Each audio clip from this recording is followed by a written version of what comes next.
하나님의 은혜와 평강이 우리 모두에게 임하기를 예수님의 이름으로 간절히 축원해 드립니다. 오늘 말씀은 빌립보서 2장 5절에서 8절 말씀을 근거로 십자가의 능력이 삶에 나타나는 자라는 제목으로 하나님 말씀 증거하겠습니다. 이 땅에서 하늘의 시민답게 사는 법, 빌립보서 강의의 10번째 시간입니다.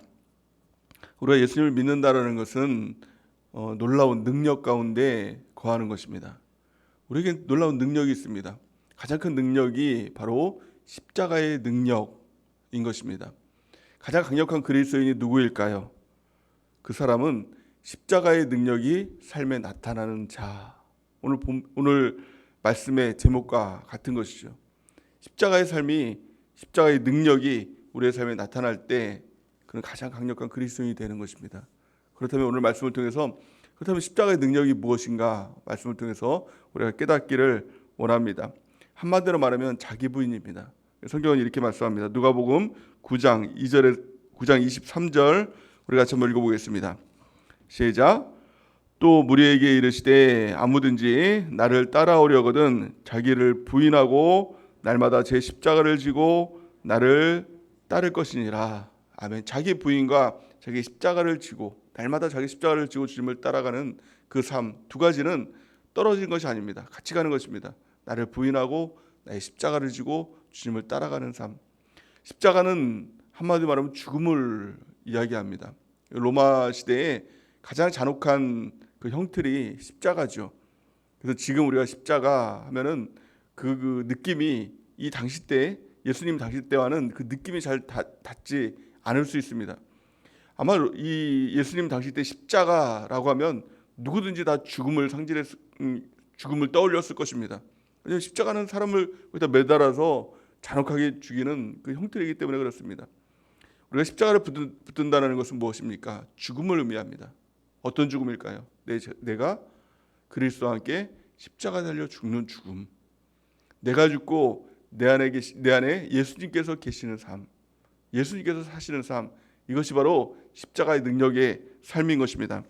갈라디아서 2장 20절 우리 같이 읽겠습니다. 시작. 내가 그리스도와 함께 십자가에 못 박혔나니 그런즉 이제는 내가 사는 것이 아니요 오직 내 안에 그리스도께서 사시는 것이라.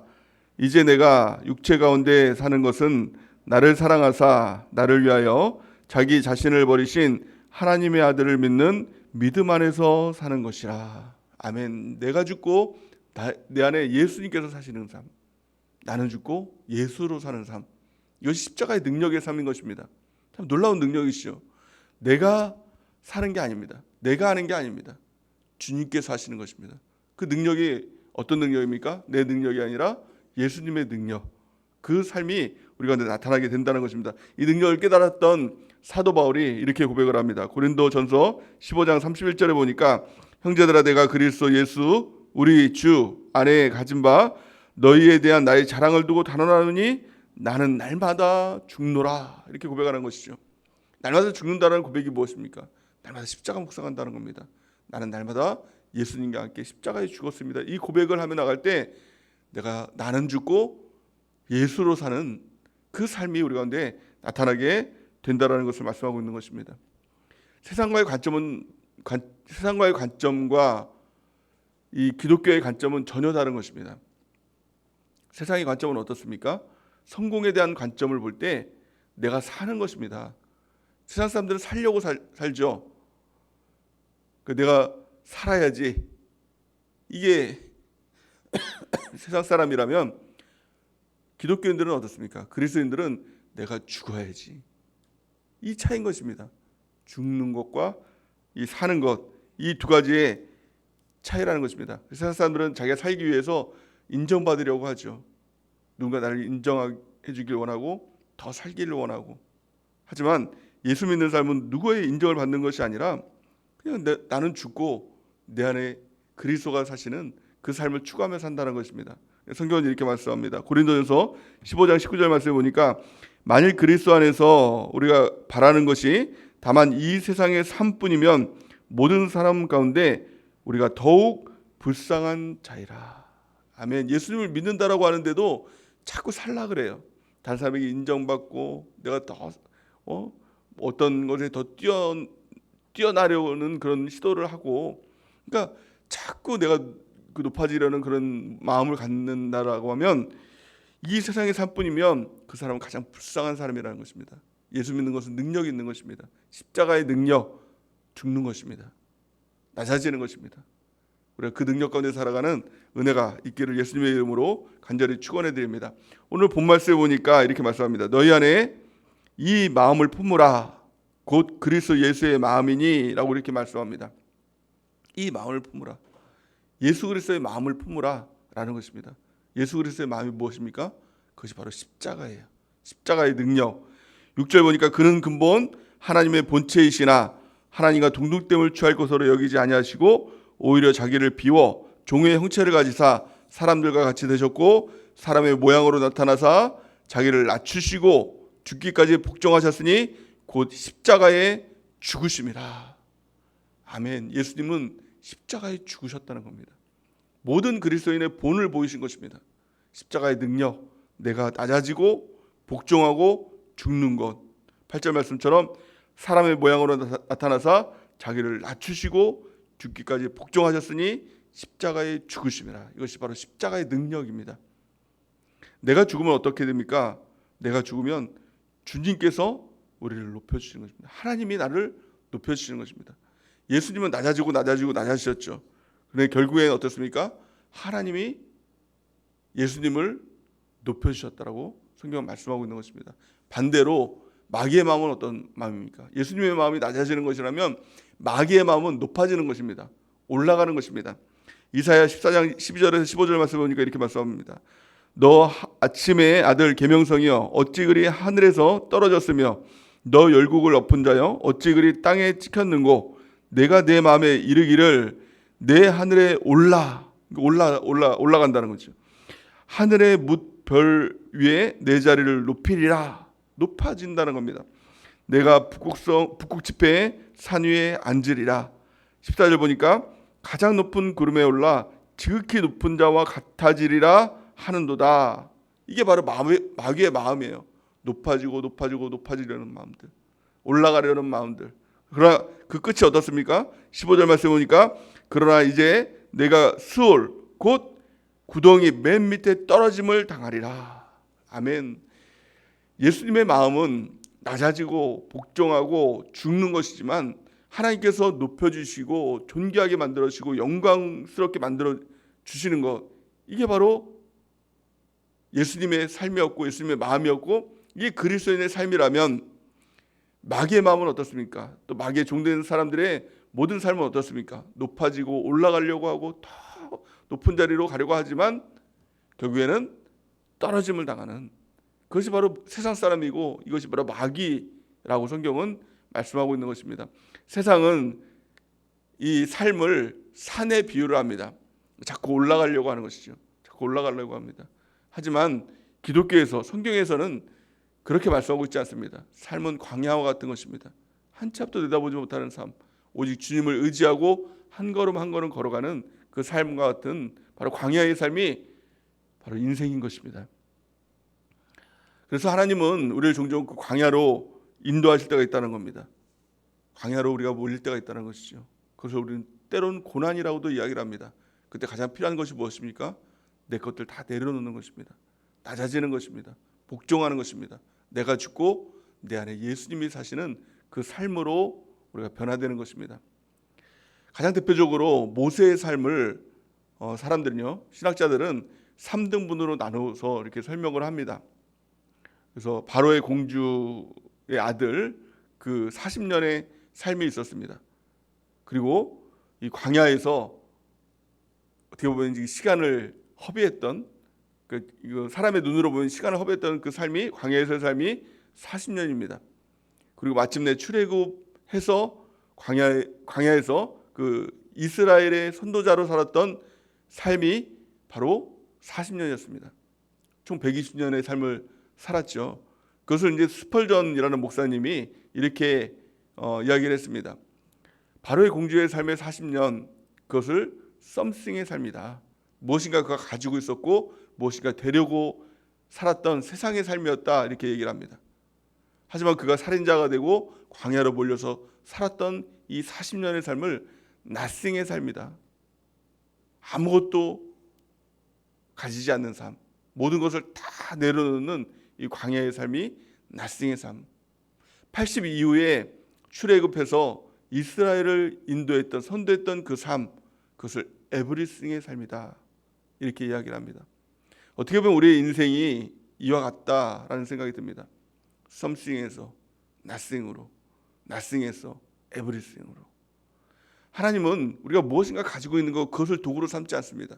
세상에 가지고 있는 지식, 세상에서 가지고 있는 어떤 돈, 명예, 이걸 가지고 내가 하나님께 쓰임받을 수 있겠지라고 생각을 하지만 전혀 그렇지 않다는 겁니다. 하나님께 쓰임받기 위해서는 광야로 내몰림을 받습니다. nothing이 되어야 됩니다. 나는 아무것도 할 수 없습니다. 이 고백이 될 때 하나님은 우리 가운데 백이 되시고 에브리싱이 됩니다. 내가 에브리싱이 되는 것이 아니라 하나님이 나의 모든 것이 되는 것입니다.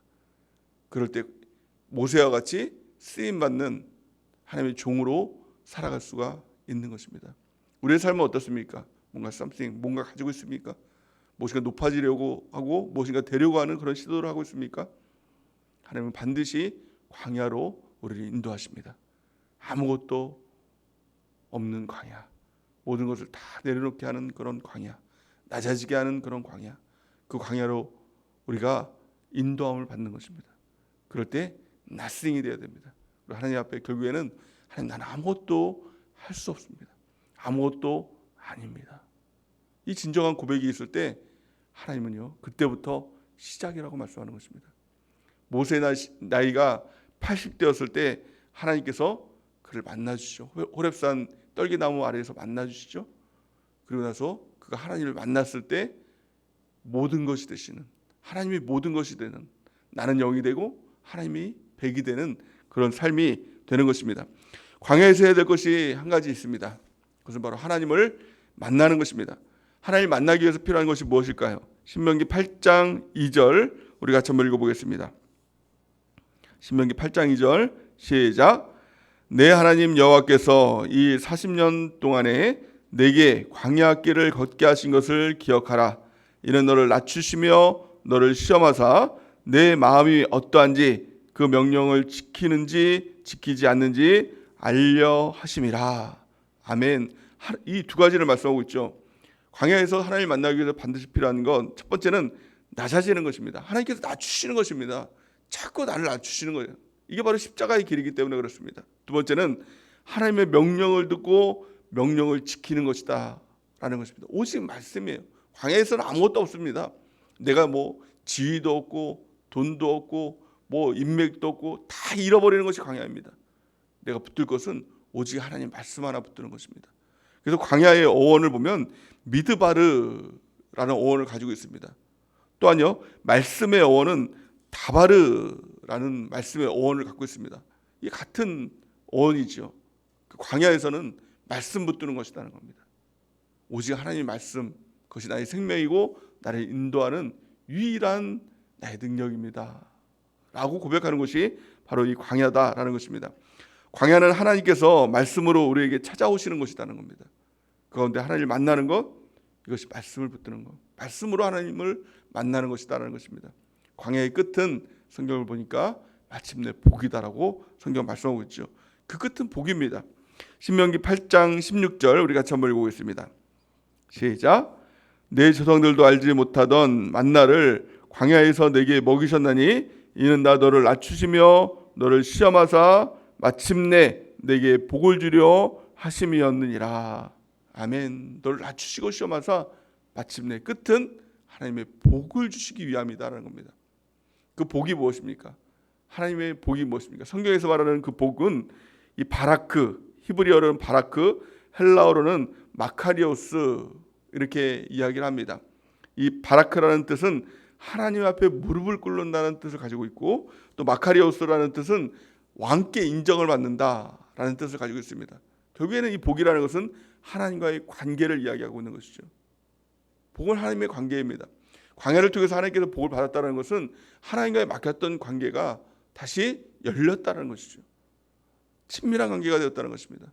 하나님이 말씀하시고 내가 듣는 관계, 하나님이 나와 함께 하시는 관계, 하나님을 항상 내 앞에 모시는 그 관계가 이루어지는 것이 바로 이 광야라는 것입니다. 우리가 광야를 걷고 있다면 오직 그 주님을 찾고 주님을 만나고 말씀 붙들고 우리가 살아가는 은혜가 있길 바랍니다. 성경은 이렇게 말씀합니다. 마태복음 6장 33절 우리 같이 한번 읽어보겠습니다. 시작. 그런즉 너희는 먼저 그의 나라와 그의 의를 구하라. 그리하면 이 모든 것을 너희에게 더하시리라. 아멘. 먼저 그의 나라와 의를 구한다는 것은 하나님의 관계를 말씀하고 있는 것이죠. 하나님의 나라, 하나님께서 나의 통치자가 되시고 왕이 되신다라는 것을 구하라는 것입니다. 하나님의 의, 나의 의가 아니라, 나의 뜻이 아니라 하나님의 뜻, 이것을 구하라는 것입니다. 나머지 모든 것은 하나님께서 더해 주시는 것입니다. 우리의 공급자가 되시는 분은 내가 공급자가 되는 것이 아니라 하나님이 우리를 채워주시고 공급해 주시는 공급자가 되신다라는 것입니다. 우리가 해야 될 것은 그 하나님 앞에 겸손히 낮아지는 것입니다. 또 그 하나님을 경외하는 것입니다. 하나님과 관계를 바르게 하는 것입니다. 그럴 때 하나님께서 약속이 있습니다. 잠언 24장 4절 우리가 같이 한번 읽어보겠습니다. 시작. 겸손과 여호와를 경외함의 보상은 재물과 영광과 생명이니라. 아멘. 겸손과 여호와를 경외함의 보상, 이것이 바로 십자가의 능력인 것입니다. 우리 주님과 함께 나는 죽었습니다. 이 고백이 있길 바랍니다. 그럴 때 내 안에 예수님이 사시는, 나는 죽고 예수로 사는 그 삶이 될 줄을 믿습니다.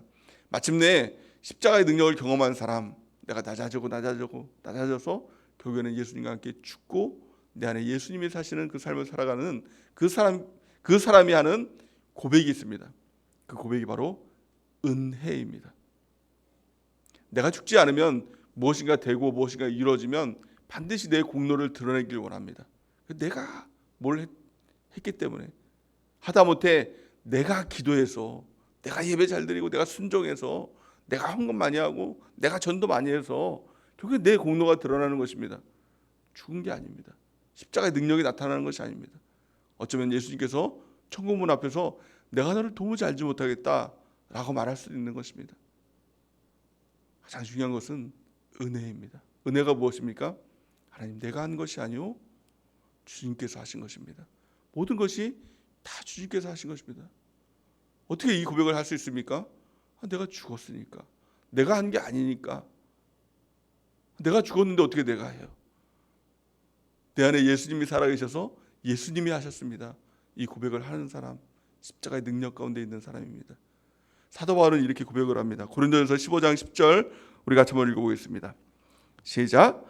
그러나 내가 나된 것은 하나님의 은혜로 된 것이니 내게 주신 그의 은혜가 헛되지 아니하여 내가 모든 사도보다 더 많이 수고하였으나 내가 한 것이 아니요 오직 나와 함께 하신 하나님의 은혜로라. 아멘. 우리 모두가 이런 고백을 할 수 있는 귀한 축복과 귀한 은혜가 있기를 원합니다. 날마다 낮아지길 원합니다. 사도 바울과 같이 내가 날마다 죽노라라고 고백했던 이 고백과 같이 우리가 십자가를 붙들고 예수님과 함께 죽고 또 예수님과 함께 사는, 나는 죽고 예수로 살아가는 우리 모두가 되는 은혜가 넘치기를 예수님의 이름으로 간절히 축원해 드립니다. 우리 같이 기도하는 시간 갖기